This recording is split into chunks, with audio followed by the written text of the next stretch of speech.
Bonjour, aujourd'hui j'aimerais vous parler d'une expérience que j'ai eue à Fort-de-France, au 10 boulevard Général de Gaulle, dans le petit musée d'histoire et d'ethnographie de la Martinique. Alors au mois de juillet, il y avait une exposition, c'était une exposition sur l'esclavage. Je m'y suis rendu, tout en bas, dans la salle d'en bas, il y avait plein de documents qui parlaient de l'esclavage, la condition des esclaves, etc. Et j'ai senti monter en moi une colère, une grande colère qui montait.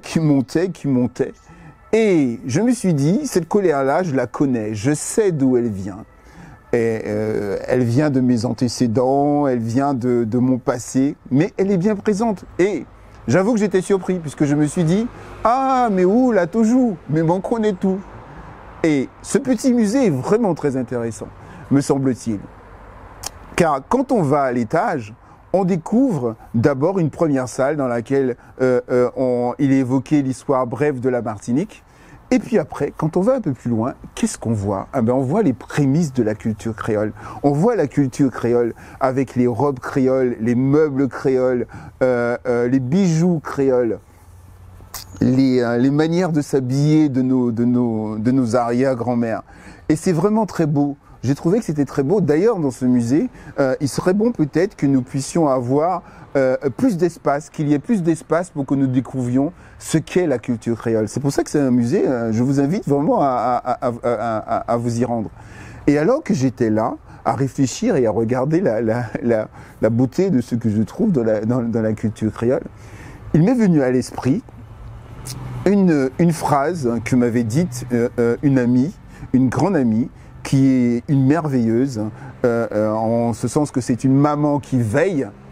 Et donc, elle me disait ceci, quand nous évoquions cette partie-là, elle me disait, et si nous vivions aujourd'hui dans leurs rêves? Et dans le petit musée, cette phrase m'est revenue. Et j'ai réfléchi, je me suis dit, mais en fait, c'est une autre manière de voir, c'est un angle de vue qui est différent. Et c'est vrai qu'aujourd'hui, à la Martinique, nous vivons dans leurs rêves. Pour moi, nous vivons dans le rêve de nos aïeux. Parce qu'en fait, personne ne pas qu'à nous coups, nous libres, nous kamacher là nous les, nous pas paix aller là nous les Martinique. Et en fait, nous mangeons tous les jours.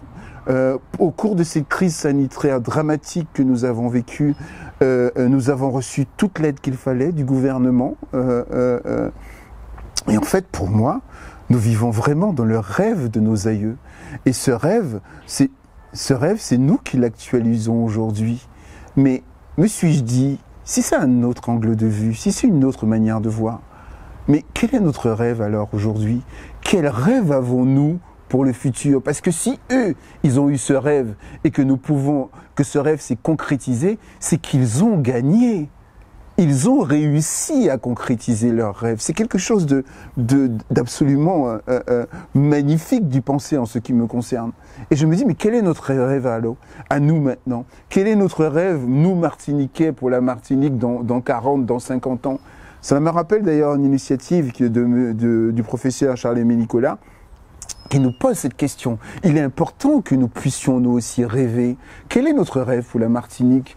Quel est notre rêve à nous, enfin Guadeloupéens, pour la Guadeloupe? Quel est notre rêve pour la Guyane? Et notre rêve à nous, Français, pour la France hexagonale? Quel est notre rêve pour le futur? Parce que si nos aïeux, leur rêve s'est concrétisé, ça veut dire que le nôtre aussi peut se concrétiser. Et pour moi, ils ont gagné.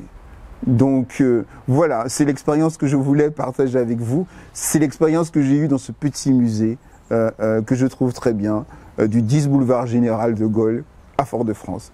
À bientôt.